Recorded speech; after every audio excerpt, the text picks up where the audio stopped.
This is the Effective Living series here on 97.3 City FM and on ChannelOne TV. My name is Apioko Sarah Mashong Abe. You can call me Apioko. Now in 2025 here on the Effective Living series, we've been talking about resetting yourself personally and really in every aspect of your life, from business to family, you name it, to your health. We are resetting. In week 2, we've been discussing resetting your personal economy. Resetting your personal economy. Now today, we're staying within that broad theme, but we're getting into something that's really interesting. How to establish side hustles and to do so properly. Okay, so how to properly establish side hustles. Now, don't forget that the Effective Living Series 2025 is sponsored by Hallmark Cafe, and they are doing some really, really brilliant things that you need to know about. I'm going to have a conversation with my guest today. Her name is Tonisha Tego. She's no stranger to this series. She's been here already this week, but today she's talking about how to properly establish side hustles. She's a CEO of Apples and Pears and the creator of the Ladies Entrepreneurship Club, also known as the LEC. Tonisha's going to speak to us, give us some nuggets, and then when we're done, I'll have a sit-down conversation with her. Don't go anywhere. This is the Effective Living series.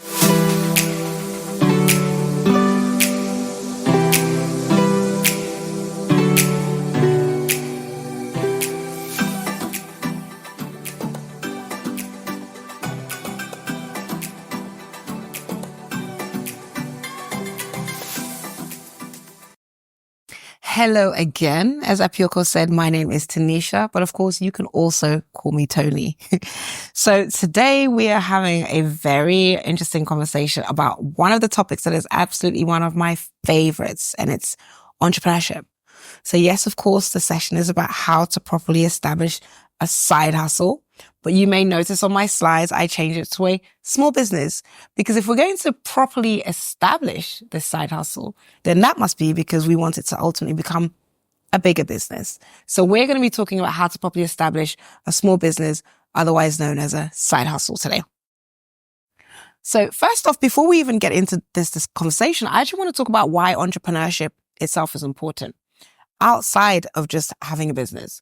The first one is, believe it or not, it makes you a much better employee.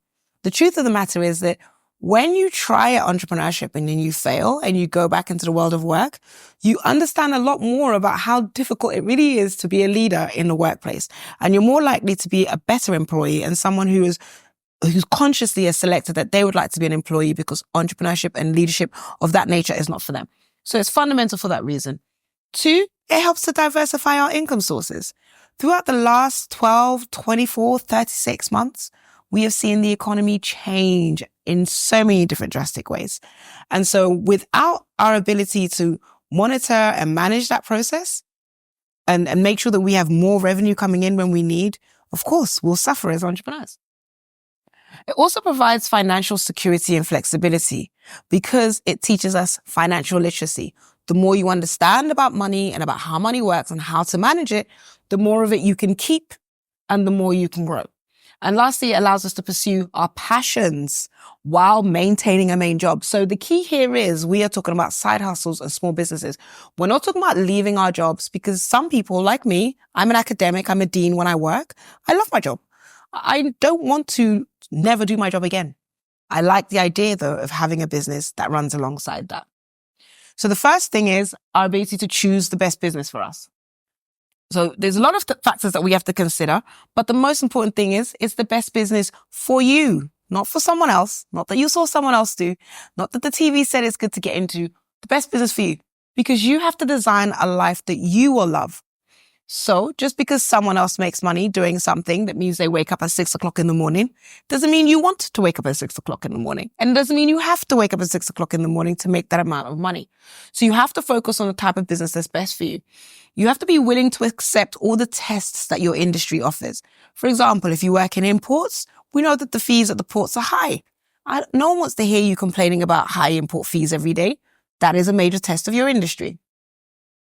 We also want you to be able to think about how to assess your skills, your interests, and the market demand. Do you have the skills needed to start this business? Do you have the interest in this area in order to sustain your interest when that times are very hard? And did somebody tell you they want this thing? Is there a demand in the market? You want to start small with low risk options. I always say to people, that means starting something where you find staff and you get those staff to sell the thing. Because the sooner that you learn how to recruit, train and retain staff and get them to be trustworthy and to do things for you, the better you'll be in the long term. So you want to start with something that's very small, simple, low risk. Maybe like selling fried plantain or selling groundnuts or selling something, something very simple. An example of this is things like freelancing, online tutoring, e-commerce, blogging, etc. Once you've figured out the business that's best for you, it's time to go into the planning phase. Planning is the key, right? So you want to do some research. Who wants to buy this? And so I'll help you with some early research. Your customers are not you, your friends, or your family. No. Your first customers are more likely to be strangers. And by that, I don't mean your first people who support you by buying. I mean your first customers, right? So do the research, find out who those people are, how much they're willing to pay, the highest and the lowest points, and validate your idea by getting them to actually pay that amount of money. Create a simple business plan, not a complicated business plan, a simple business plan. That includes thinking only about goals that you have for your business. So how much you want to make within a certain amount of time, the audience and who you want to sell it to, and how much it's going to cost you to do that and how much money you're going to make from it. And then start to define your unique selling proposition, which is if there were 5 of you doing the same thing, standing in a line, why would I buy it from you? Next up, we want to think about creating that balance. We found our great business. We've planned it out. The next thing we need to do is create the balance because as I said before, it's a balance between the job that you're doing and you probably love and entrepreneurship because you could do with some more money. So 3 things you want to do. You want to set those boundaries and set those schedules. You want to prioritize your tasks. You want to figure out which tasks are best for me to be focused on doing, right? And a good way to do prioritization is to actually take your calendar and do something called time blocking. So you might say to yourself, for example, every Tuesday morning at 10, I do some budgeting research. Every Thursday evening at 7, I will scroll Instagram to do some market research. And of course, you want to make sure that you avoid burnout by looking after yourself throughout. So even in that time blocking, you want to make sure you have some time to sleep, to talk to family, to handle your kids, deal with your relationship, go to church, whatever it is that makes you feel better as a person. Next, we can start to look at the legal and financial setup. We've done enough research. We're probably going to go into this area. So we want to check on the laws for this particular side hustle that we need to make sure that we understand and we follow. Then we want to register the business once it's official. Once we know what we're doing, we definitely want to look at registering that and following the law. And then we want to start looking at how we manage our accounts so we can start to think about collecting revenue. So we definitely want to have separate accounts for what we do in our personal life and what we do in our business life. And even sometimes, even for the business, we might still want to have separate accounts. And then, of course, the key to every business is sales, sales, sales. Sales, sales, sales. You have to learn how to sell. You have to sell. There is no such thing as modesty in sales. You have to sell. Every time you choose not to sell something, think about it like this. There is someone in their house crying in the corner because they can't have access to something or they think they can't have access to something. Meanwhile, you have it. You're being modest. It's not modest. If you have something other people want, sell it. The people that want it will buy it. Keys to this is learn how to sell in the first place. Learn how to accept rejection from the people who it's not for, right? You thought it was for them. It's not for them. Let it go. Learn why you were rejected. Learn how to find the right customer. Sell, sell, sell. And if necessary, leave that particular environment, that market, learn somewhere else, earn somewhere else, and then return to that place. Okay? At that point, once you've learned how to sell, of course, you can begin to scale. Scaling is not mandatory, but when we go to scale, nowadays it's better to scale with technology first. You want to build systems.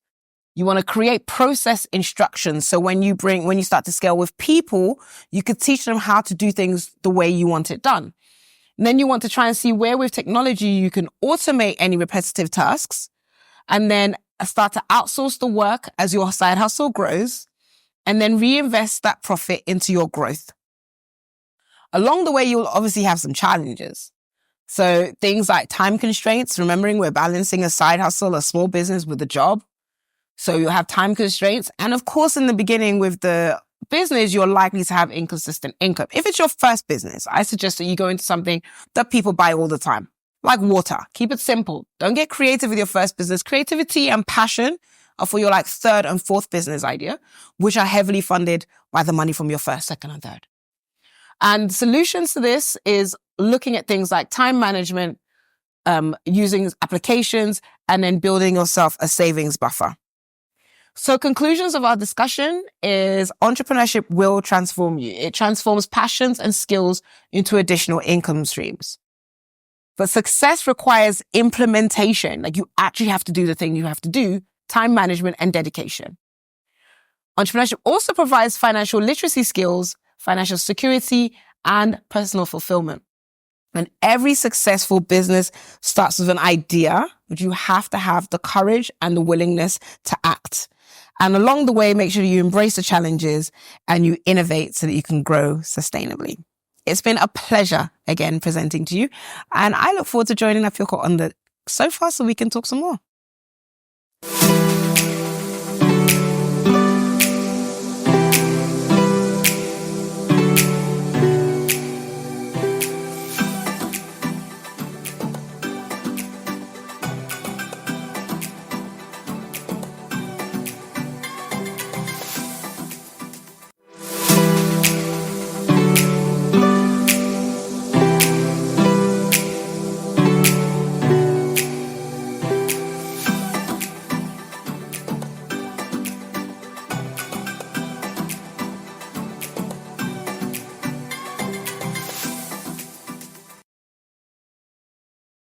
This is still the Effective Living series here on 97.3 City FM and ChannelOne TV. My name is Apyoko. If you are just tuning in, then you've missed a brilliant, by all standards, presentation by my guest for today, Tanisha Tego. She's the CEO of Apples and Pears, and she's also the creator of the Ladies Entrepreneurship Club. We're talking today about how to properly establish side hustles. And this is within the bigger context of what we're doing this week. The focus for this week is resetting your personal economy, resetting your personal finances. Now, I'm just going to have a conversation with Tony about some of the things that she's spoken about in this presentation. And hopefully you have your pens, your papers, your notebooks, your phones, whatever it is, your tablets ready to jot down the notes you need if 2025 is your year of establishing that side hustle. Again, I want to say a big thank you to our sponsors, Hallmark Cafe, for joining us on this journey, on this ride for the Effective Living Series 2025. Tony, Hi. That was very simple, very practical. So many people over time have struggled with this idea of how do I get my side hustle going? And I like what you said at the very beginning, that you can't think of it as a side hustle. You need to think of it as a legitimate business before you can even get it up and running. So let's just hammer on that aspect a little bit. A lot of people say, okay, yeah, but what's the difference between doing a side hustle and then, calling it a business? How does that really demarcate the two? Let's go into that. So, the reason I don't like the phrase side hustle is because if you call it a side hustle, you're like, what is the point? What is a side hustle? When you go to register your company, there's no registration of side hustle. It's a registration of a business. It's a business. Yes. When you go to open the bank account, there's no side hustle account. Like, it's just like I think it's like a phrase that other people used in other parts of the world and that they gave to us. Now, we are a very entrepreneurial society here in Ghana. Naturally so. Yeah. Naturally. So we just start businesses. And in fact, most people I've spoken to have had some sort of this small business from very young or helped their family member with a small business. Even if they're an entrepreneur today, an employee today, an executive, they've done something in entrepreneurship. So that's the first reason I don't like side hustle, because it kind of like dilutes our entrepreneurship in Ghana, right? In Ghana, we're very serious entrepreneurs. The second reason is your side hustle can sometimes be your main squeeze, right? And for a lot of people, their side hustle is their main squeeze. Actually. A lot of people actually live off the money of their side hustle and choose to do the job they do because they're invested personally in that career path. Right. So they either love what they're doing at their job, they're passionate about it, or they want to continue to grow. Yes, they have an aspiration to be in a certain job, right? So for example, when I was starting off in academia, I really knew, I did actually know I wanted to be a dean. I wanted to be exactly an associate dean of learning and teaching. So up until that day, I stuck it through because I wanted to do that. But in the beginning, the pay was terrible. If not for my company, I would not have survived, right? But by the time I got to that job, I had a choice. Once I saw the real kind of like restrictions of it and what it wanted me to do in certain organizations and the fact that my side hustle was really my main squeeze, I decided to make a choice, but not a permanent choice, a temporary choice. And I already miss it and it's only been a year. So I know I will go back. So the thing is, I think that we can say that we have a career path and an entrepreneurial journey.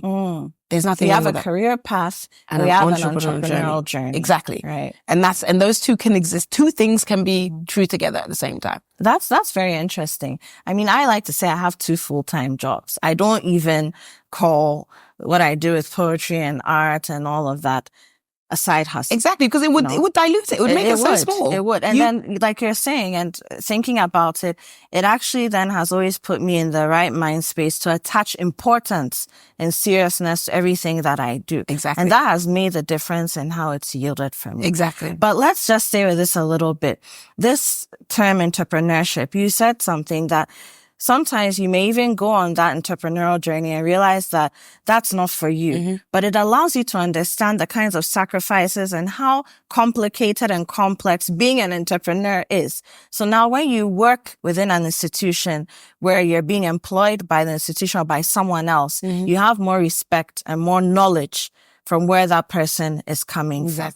I've also heard you use a lot over time in dealing with you outside of what we're doing today, the term an intrapreneur. Let's talk about that a little look at bit. you. Yes, I learned. Let's talk a little bit about that. So, I love that you brought that out. And actually, I should have brought that out myself, shouldn't I, really? But an intrapreneur is an entrepreneur inside a company. So if we think about like MTN mobile money, who thought of that? And who proposed it to MTN to now it's an MTN product? That person probably is just an employee. They probably just pitched it at work, right? But that was a small business. There's now a whole total different business arm. Same thing in Apple. If you think about the person who said, let's make an Apple Watch. Apple Watch is a totally different arm from the iPhone, from the MacBook, from all the different products that they have. So that's what an entrepreneur does. An entrepreneur may or may not have acquired entrepreneurial skills in an entrepreneurial setting, but they have the passion for that business as though it's their own, and the idea generation comes and they're really willing to take on the creation of new things, like, and give birth to new things in an organization. To be honest, they're some of the most perfect staff. They're some of the most perfect staff because what has happened is over time, they've embodied the understanding of what this organization is trying to become, right? If you think about a company as a child, they've seen this child and said, oh, I get it. We want you to be a doctor. And so they're fully invested now. They're more than just a nanny or a driver. They're like, no, this child is going to be the doctor of the house, right? And that's what that kind of entrepreneur does. The entrepreneur says, oh, I get it. We want to be the best this company. Well, if we're going to be the best this company, we need to also add this. And I want to lead that. And I want to take that idea forward. And even when they lose the idea, you'll always hear them bragging. Usually if they were treated nicely, bragging positively, saying, oh yeah, I was the one that introduced the Apple Watch, and stuff like that. So yeah, that's what an entrepreneur is. Wonderful. Tony, let's go for a quick break. We have to hear from our sponsors, Hallmark Cafe. We'll be right back. And then we get back into the conversation.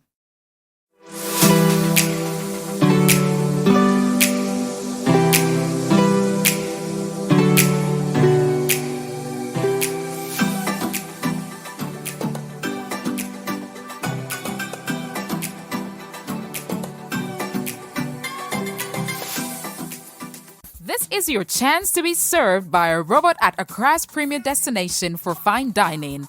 Hallmark Cafe, located in Jowolu, just after the Allied filling station. It's the perfect spot for delectable pastries, desserts, hot and cold beverages, as well as a variety of continental and local dishes to satisfy your cravings.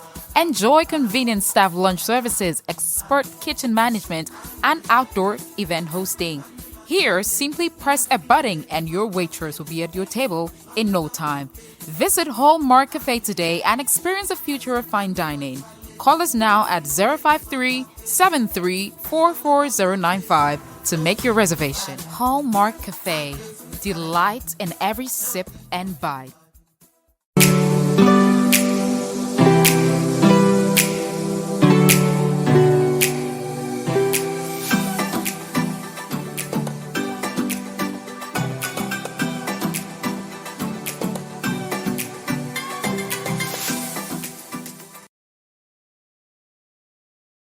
We're back, and it's still the Effective Living series here on 97.3 City FM and ChannelOne TV. My name is Apioko. My guest today is Tonisha Tego. She's the CEO of Apples and Pears and the creator of the Ladies Entrepreneurship Club. And we've been talking about how to properly establish side hustles. Now, between Tony and I, we have an agreement that side hustle is a great way to describe what it is, but getting into the right mindset, the right mind frame, you need to call it a small business in your entrepreneurial journey, as opposed to your career path, which is what your mainline job, your, as some people say, 9 to 5 would be. These days, we don't even have 9 to 5s, you know. We have 24 8 to 10, so 24 hours. No, that's what it is, really. Yeah. You know, without it even being an official government thing, people are working around the clock. People are, yeah. And Tony, I'm very happy that you've said this, because I feel like people think, 5 p.m., the day is done, and that's the end. If you really want to succeed in your personal economy and in your side hustle, in that entrepreneurial journey, how necessary is it for you to think beyond 5 p.m. and understand that you need to be able to tap into the 24 hours of the day somehow? So, you know, the funny thing is, ordinarily, and I think for a long time, I would have answered that from the perspective of we have to be willing to do business when our client needs us. And that is also true. But over the last, I'd say, you know, since the pandemic, I realized something else. We have to be willing to do business when we want. So, for example, I wake up at 3:00 in the morning and I love to just get my laptop out, do some coding, some creating, some research before the world wakes up in the time zone I'm in. I love it. And even when I go to a new country, the moment that my body adjusts to be able to wake me at 3, I'm happy. I'm like, okay, now I've arrived, right? So I think that's important because, you know, the nature of 9 to 5 is a preset time based on so many external factors that are imposed on us. The research says, and it's very obvious to find, and the pandemic showed it, not everyone is the most productive between 9 to 5. That's true. Also, depending on the type of business you're selling, your customers aren't available between 9 to 5. Very true. So if and let's say if you have a restaurant for students, they're not eating between 9 to 5. I mean, there may be snacks and lunches in between. That's it. Where they're going to sit down and really have fun as breakfast young people. Or after school. Yeah. Or even maybe lunch. If you're lucky, you can cater to the school. But really, you have to know your lane. You have to find your lane. And that's why I mentioned about designing a life you'll love. You have to pick the business knowing about yourself and your nature. If you are not the most productive between 9 to 5, a consultancy is not going to work for you because your client's going to want to see you between 9 to 5, right? So what is it that you like to do? If you like to stay up, like one of my graphic designers loves to stay up all night doing graphic design. I'm not staying up all night to approve the graphic design. So we have to find a way to work because he's very good and I'm very tired. So we find a pattern. But, you know, within that is you have to understand how you work and how others are in your industry. So a lot of people would raise the issue of funding. I want to establish this business on the side, right? But I don't have the funding for it. Then don't do it. It's not for you. It's as simple as Start the business you can afford. What is the one easiest and cheapest thing we can always sell? Is knowledge. Knowledge. And knowledge is power. And that's all. I mean, that is it. Like someone wants to know something that you know and everybody knows. Children. I mean, in the UK, I used to work in an organization called Ultra Education. Our youngest entrepreneur starts at age 6. And I think he was age 6 or 7. We already had him on TV. He's one of the UK's top chefs. He makes vegan food. So if you Google UK young top vegan chef, you'll see this little Caribbean boy that started since he was 6 years old. He knew how to make his little vegan things, which are raw anyway, most of the time, and put them together. And he just loved, he had a really bubbly personality and wanted to be a YouTuber. So camera on, point camera, that's it. Years later, what he's good at. Yeah, he has his own lines of this and that, of food and bits. And so knowledge is the first thing you need to sell. And unless, I don't know, unless you there's also something like procrastination. Procrastination makes us like fear. First of all, fear can lead us to procrastinate. Okay. And that procrastination means that we'll do anything because we're so afraid except for the thing we're supposed to do. So we'll like wash the dishes, clean the house, argue with someone or anything except for the one thing we're supposed to do. Now that comes out of a very important place because fear is always information. So if you don't approach and handle fear, you don't listen to it, then you're more likely to procrastinate and then you're more likely to not be willing to do the things you want to do. And then that's why you can't sell knowledge. Right? Or sell free things. Or put things in front of you and build all these, I need a billboard. I need leaflets. I need a business card. I need this. No. If you were really good at that thing and you would have, other people would know that by now. Right. Okay. So lastly, and we're wrapping up the conversation. How do you identify your billable skills? Those skills, you've spoken about knowledge, but there's also something to be said about skills, talents, gifts. How do you identify those things that people would pay for, that will become the business? Because business, when you talk about business, there's an element of transaction, financial transaction in there, right? Otherwise, it's a charity. And even then, there's still financing involved. Exactly. Charity is expensive. Yeah. So how do you identify your billable skills to say that, okay, this is the one that if I develop it properly, if I establish it properly, this could be my business moneymaker? Okay. So the first thing you do is do you remember when I said leave, learn, earn, return? The first thing you do most of the time is leave. So remembering that your friends and family are not your first market. You need to go into not leave, you don't have to move house, but you need to take your mind out of that space. Saying, I'm going to serve the people that want this kind of service.